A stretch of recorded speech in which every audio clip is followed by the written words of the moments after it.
الجمال والحلويات والحاجات الحلوة دي، إيه الجمال ده؟ دي المحاشي المشكّلة بتاعتنا، دي مش صينية حلويات، دي صينية المحاشي المشكّلة. ألف هنا وشفا على العُملا الجميلة اللي هتستلم الأكلة الحلوة دي النهارده.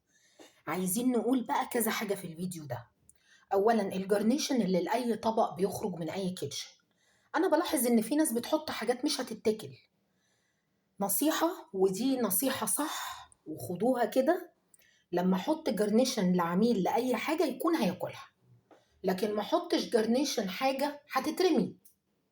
بمعنى ان انا ممكن اعمل جرنيشن مثلا زي ما قلنا كده بقدونس، او زي ما احنا شايفين كده البقدونس بيتاكل عادي ما فيهوش مشكلة.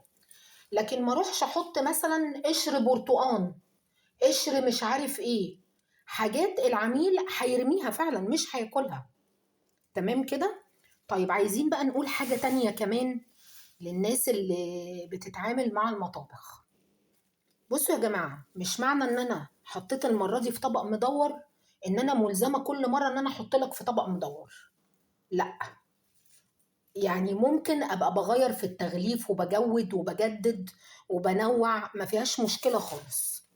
الناس بقى اللي عايزة كل مرة الحاجة تروح لها في نفس التغليف، لو التغليف مختلف يقول لك الطعم مختلف، لا دي كده تهيؤات.